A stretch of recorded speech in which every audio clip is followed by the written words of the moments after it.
A harsh reality. I'm Rebecca Lieb. I'm Jason Horton. And this is Ghost Town.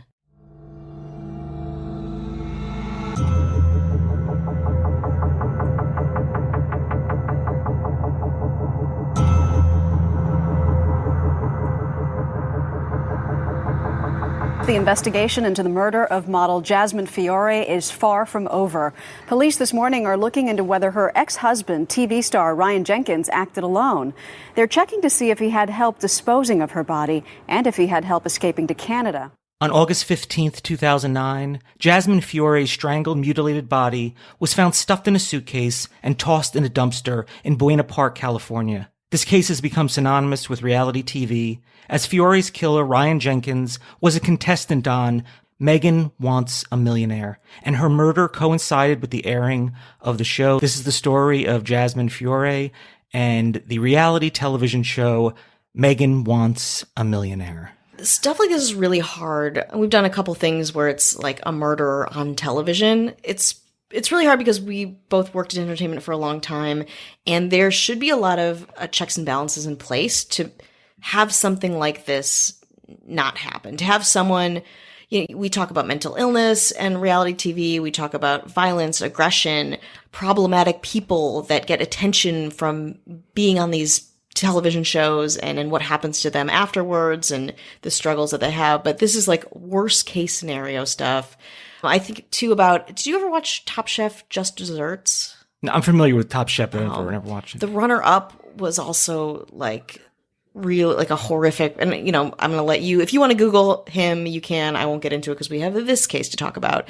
But when you think about all the things that bring a person to a place where they are on television and they're performing on television, they're on a reality show or a competition or a scripted show, you think that there's a lot in play there. So when you see someone kind of slipping through the cracks and able to do horrific things to other people, like murder them, it's especially disturbing. It's just so, it's hard for me to wrap my head around. And, reality TV has had an interesting timeline, and now we're in the late 2000s, 2009. We've talked about the Jenny Jones show Murder, and that was 1995. So fast forward almost 15 years. Yeah. And I'm sure there have been improvements in vetting people, but the turnover is so high. And I think the pressure to crank out these shows with so many contestants that they probably, and I think we found why this one fell through the cracks, even though it's unacceptable. I'm sure people knew they wouldn't let it happen, but it's something that I think could have been avoided, provided that they were like, hey, listen, this person is not going to be good for this show. And just reality TV is such an interesting world to be in. And when it coincides with personalities like this, not in every case, but, for some reason, like the late 2000s was just like a very interesting time on television, and reality TV has moved so much. And I feel like it's always the same thing, but always becomes something a little newer. Yeah. And changed, and it's also really reflective of the culture too. When you think about Megan Wants a Millionaire, which you'll talk about, but the culture changed so much from the early 2000s to the 2010 to now. And when you're casting something, like I just rewatched all of Rock of Love, and you're like, oh, this is a great personality. Look at this like bombastic person who, you don't know what they're going to do next. They are drinking a lot of alcohol. They're going to be great for TV. And you see it through the lens of, 2007 versus now, where it's like, do they have an issue? I think we're all a lot more sensitive to, do they have mental illnesses? Are there some things that we need to know that maybe we wouldn't have checked 15 years ago that we should probably check now and make sure that they don't have a certain history that we want to televise? I feel like we're kind of, it's the learning curve of this has been really hard to deal with in TV, and negotiating what people want to watch versus what is safe for people to participate in. And these shows can reward poor behavior. Yeah.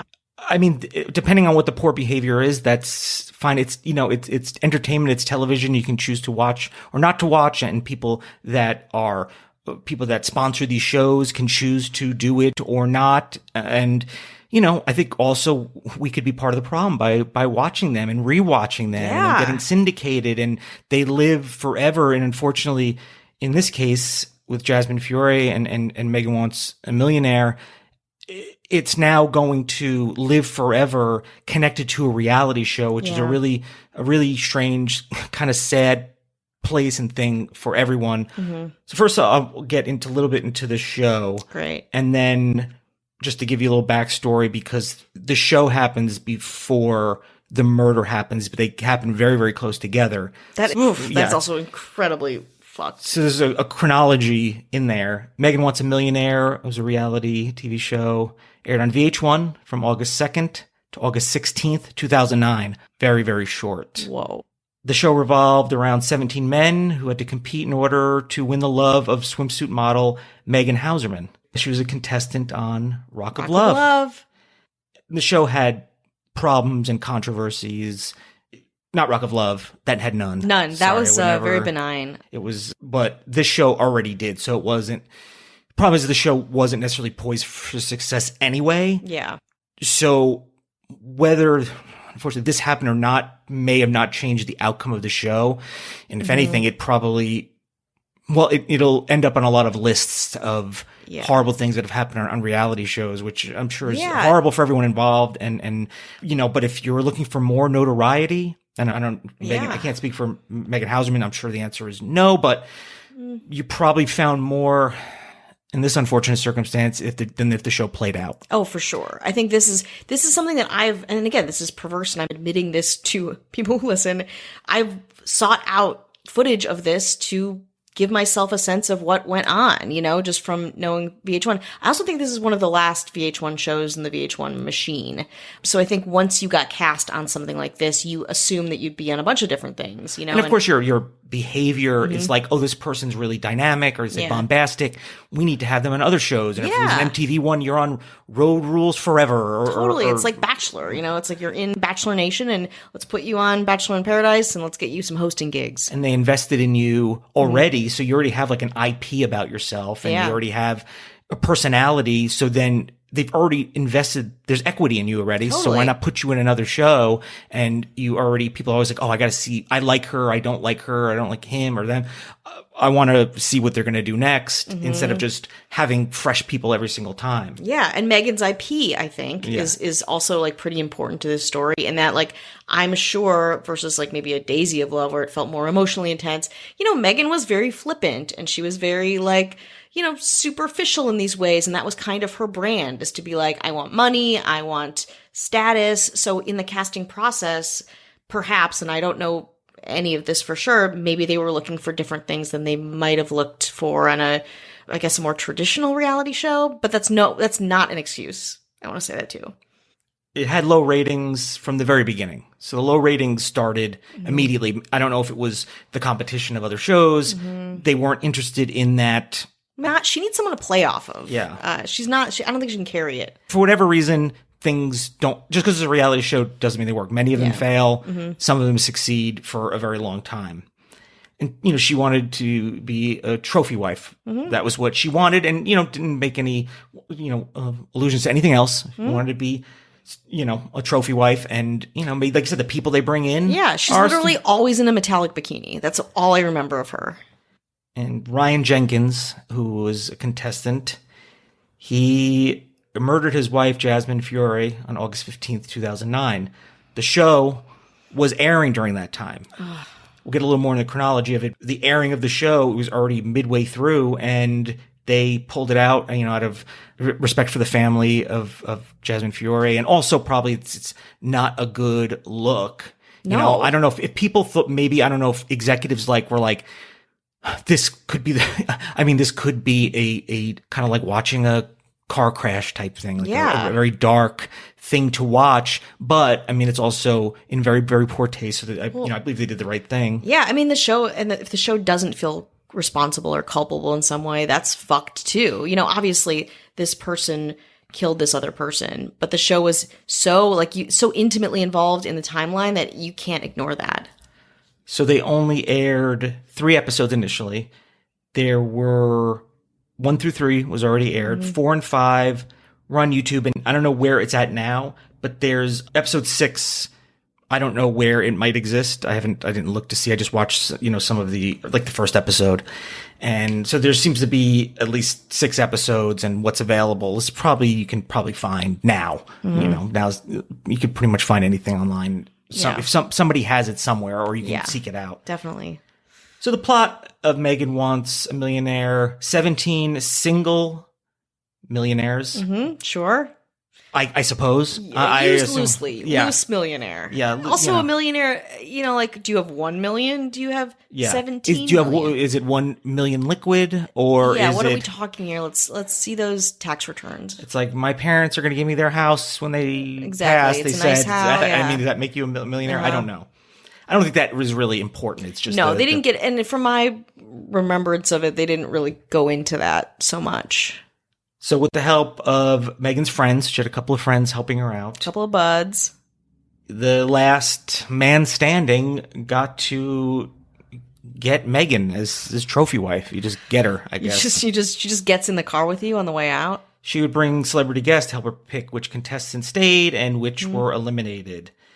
So on the show, Ryan Jenkins said he had a net worth of $2.5 million.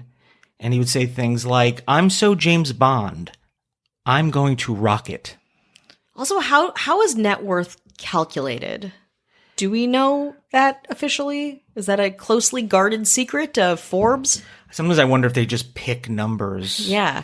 It's randomly. Because it doesn't really necessarily matter. Yeah. It's really they probably look and, the show's styled to be wealth based, not like challenges where you have to like jump in mud pits or anything like that. Yeah. So maybe they do that. I don't know. I think so. I don't think there's any mud pits. Jenkins identified himself as being an investment banker, which is vague. Sure. Hedge fund guy. Creative director.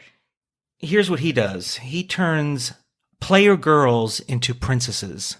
I'm not even sure you're speaking English. A player girl into a princess? I'm going to say this, and I mean, I'm only using this as a reference. Job? As a reference, but have you ever heard the term, you can't turn a hoe into a housewife? Is that how it goes? You ever heard that one? It's like that, I believe. But he does that. He does turn hoes into housewives. Player girls. Player girls into princesses. Yes. That can't be legal, just in terms of nobility and paperwork. Also, play on player. Heard of that? Megan Hauserman once told TMZ that Ryan Jenkins seemed like a nice guy. Very charming, very educated, and mature. I don't know how... She said it like a little, pissed off kitty. She was like, very mature. Nice. That's my Megan impression. So in March 2009, within a very short time after filming the episodes of Megan Wants to Be a Millionaire, he met swimsuit model Jasmine Fiore in a Las Vegas casino. Mm-hmm. How long, I'm going to give you a little trivia question. How long after they met did they get married? I'm going to say 8 hours.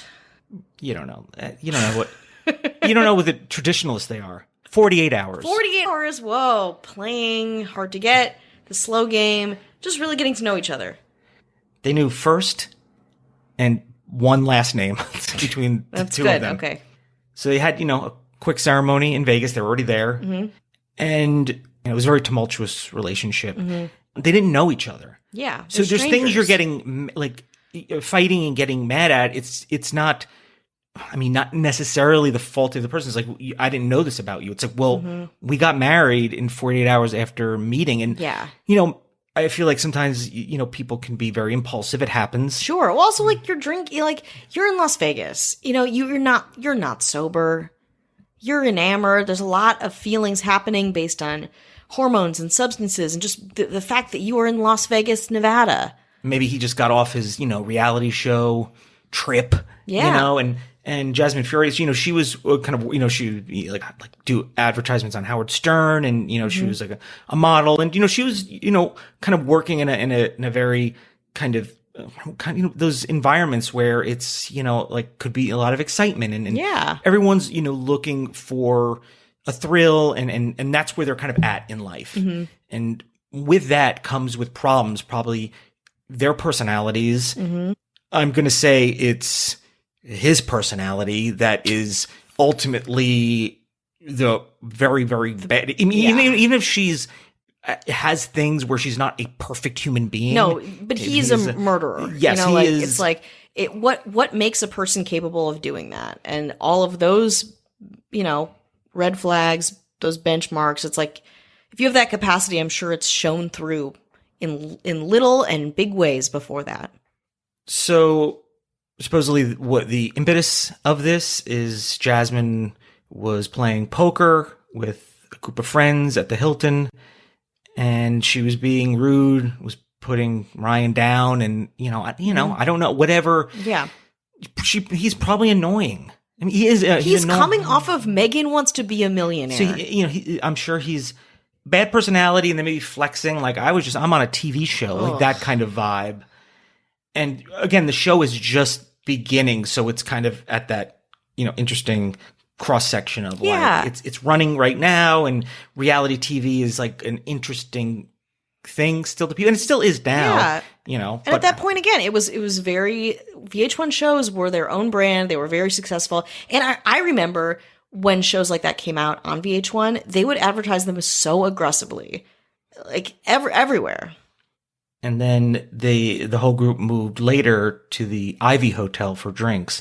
I don't even recall. I mean, not in the last year, but I go to Las Vegas kind of a couple times a year. Mm-hmm. I don't even know where the Ivy Hotel is. I don't know if it's on the Strip or not. It doesn't seem to be a very, again, that's kind of not that very important, but locations are always going. We want to know the context. And then next they moved to a break. Oh, that's interesting. Oh, okay. Hi, hello. How are you? How is it going? Did you get through Passover and Easter or whatever other holiday that you celebrated, the rites of spring? Yeah. Did you, hey, even your pagan holidays. Yeah. Hello. In fact, especially your pagan holidays. Especially those, but all of them, hope you're doing well, and, checking in with you. And this is, this is what we do. Yeah. Kind of check in and check in. How are you feeling? Things are opening up. The days are longer. Is that helping your mood? Is that hurting your mood? Is it hard? You're trying to reassimilate, or at least mentally so, back into a post-quarantine life. We want to say hello to our beloved government. Love them. Want to say hello to our mayors, Ashley Matson. Ashley. Ben Forsyth. Ben. Joshua Lambert. Joshua. And hello to our governor. Governor? Our governator. Oh, yeah. Avian, Noble, or Avian Nobel. I feel like you personally struggle. This is like a personal struggle that you have every break. It's so cool. It's like such a cool, like rockin' name. Yeah. You just want to do right by it. I only know how to say like one boring syllable name, two boring syllable names. So I want to say thank you and hello to anyone who's listening, anyone who is a patron. Thank you so much. Thank you. It's so helpful. The bonus episode, the files got corrupted. And if you're wondering like, hey, you said they were going to be there, they're in pieces and I can't put them together. So we had to re-record them. So the bonus episode should be out there. It's probably the first time it's happened. I don't think this has ever happened. It never happened, and I could have done more, but I'm just not. It was taking me so much time. It'd be just easier to redo it. So Jason doesn't get paid millions of dollars for this. No. You should know that. No. He gets barely minimum wage. Absolutely thankless from you guys and from me. Minimum wage in 1968. That minimum wage. Not bad though. Not bad. Hey. Great health insurance. Totally great health insurance. Just a cigarette for breakfast, a cigarette for lunch. Oh, that's prefix. Yeah, and like a Jiffy Pop on the pop with that metallic thing. Yeah. You want to get bonus episodes, early access, no chit chat. That is at patreon.com/ghosttownpod. Helps us out. Great. We also have that Ko-fi thing. If you just want to like donate $1 once, that's there in the show notes or description. A new YouTube video, another new YouTube video coming out, youtube.com/Jason Horton, or the link is in the show notes. And, it helps get the show out. It helps the algorithm. Yeah. Give it a like, give it a subscribe, give it a watch. Totally. You want some visuals? Yeah. It's got visuals. Yeah. Head barely fits in. My head is so huge. If you're crushing on Jason's head. Yeah. You can I had see somebody it. say, hey, Jason, I was like, I used to watch you when you were younger. I'm so glad you're still doing videos. And plot twist, like I said, this person's 30, so I'm 86 years old. Exactly. So I do love to see that, but I also, it's like, hey, I remember when you were popular on a thing. Don't look too much into that because the videos do not, they don't hold up well, although they were very, very successful. And everyone's favorite part, really, really quick, a little Apple podcast reviews. Oh boy. If you haven't left one, we'd appreciate it. If you don't want to, we get it. Just do whatever you want. You always do. So we got one here. This one is from Josrak from the US&A. Please don't change a thing. 5 stars. 5 stars. Don't change the thing. It's up our attitude. No. Personality. I'm taking of the that podcast. Apple review. I'm taking that and I'm running with it in every part of my life, in every interaction. Thank you, Josrak, for changing nothing about me. I would only change it, and really, it would have to be somebody would have to just ask me to. Somebody that paid me a second of attention and it gave me like a little bit, like a slice of attention. Yeah. Other than that, I'm not changing for anyone except anybody who asks. I know who I am, unless You that tell needs me, to change. Yeah. Only if it's in a relationship. I enjoyed this podcast very much, and I hope you both ignore the negative feedback because you do an excellent job. I normally don't write reviews, but I felt like I needed to counter the negative stuff from folks who probably never put together an audio production and are getting this great content for absolutely free. Please keep up the good work. And if you don't want to keep it up for free, go to patreon.com/ghosttownpod. Osrak, why are you promoting? Why are you promoting? Why are you promoting? And also, thank you. People are really gobbling up the Cecil Hotel shirts and some of the other shirts.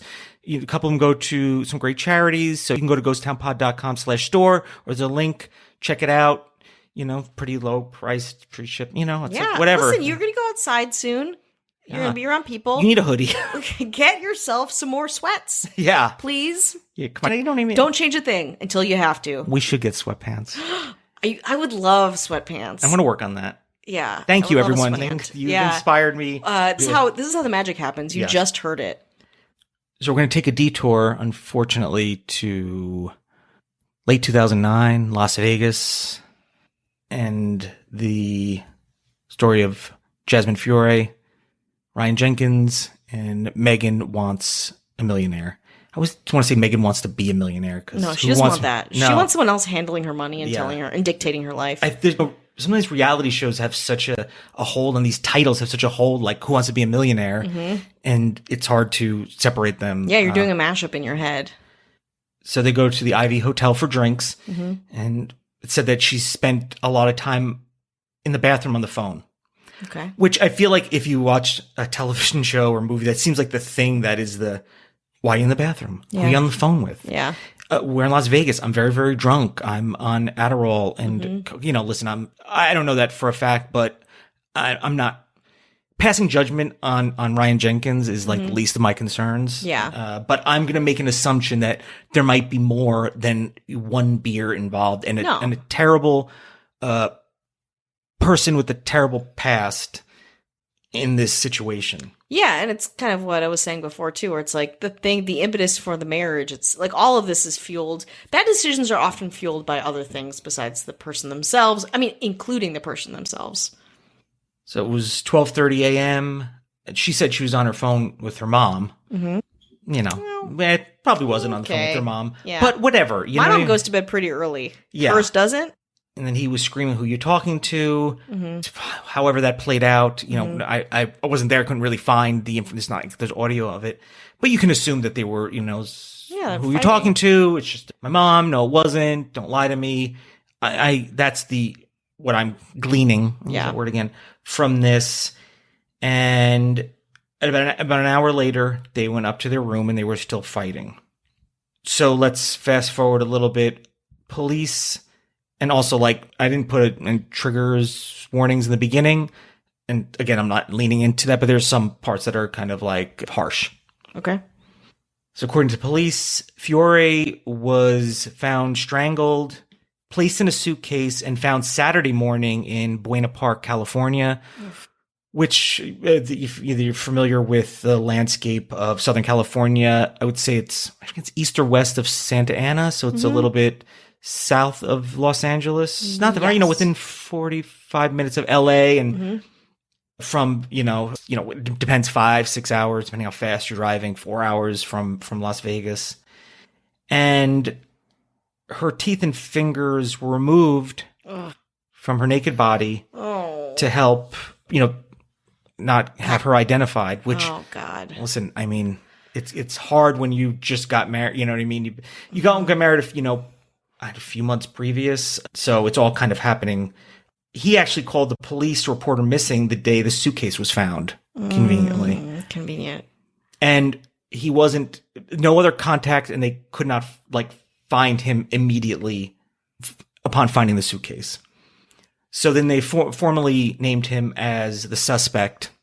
Naturally. And I think the only suspect, which... Yeah, I mean, that's... But also, listen, if it's not, you know what I mean, then, if it's not you, in fairness, let's say, go back in time, if it's not you, then show up. Yeah. You know what you have to do. Yeah. Answer some questions.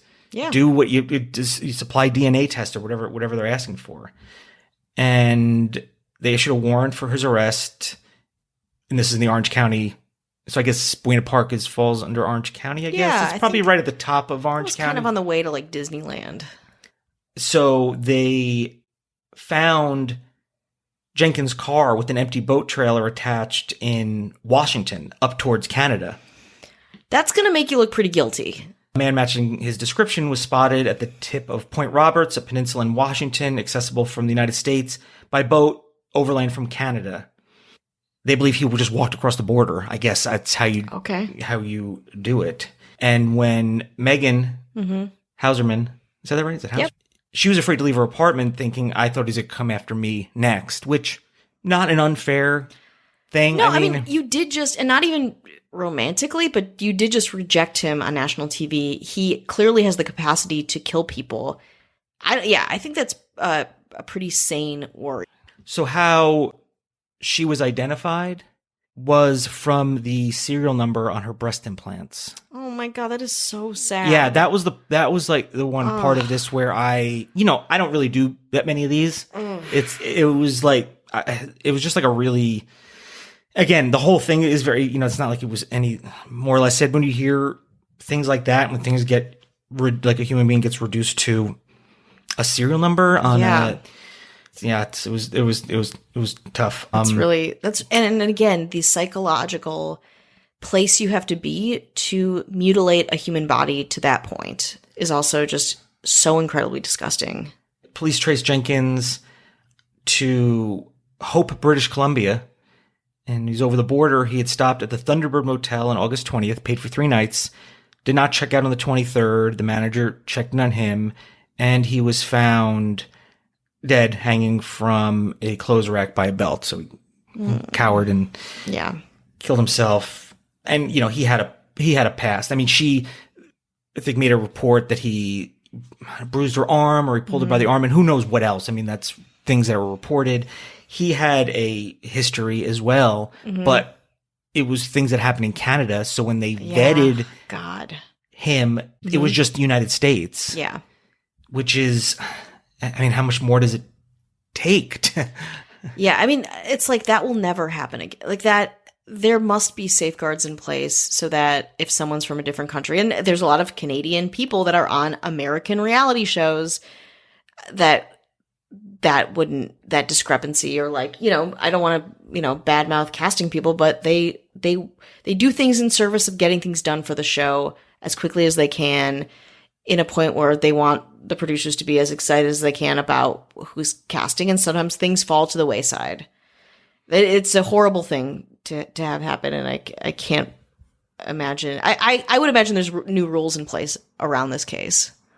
Yeah, because this would fall on a lot of these lists of reality shows that have, just had really bad things happening either during it or around it. And, again, that's a lot of people. So I guess it's going to happen, but there's just certain things that I feel like I think could be, avoided with just a little amount of work. Yeah. And if I recall, they also used a different vetting, like background check, because they were Canadian. Are you going to... Am I stealing your thunder? Yeah. No. That's it. Yeah. They just didn't. I think they just were like, all right, well, good for the U.S. I don't know. Like, and I get maybe doing Google searches, even if they have somebody like a researcher, be like, hey, just look this person up, see if anything jumps out. There's you can find things with a simple Google search with, you know, very little. You don't even have to spend any money to do any deep dives and to find something.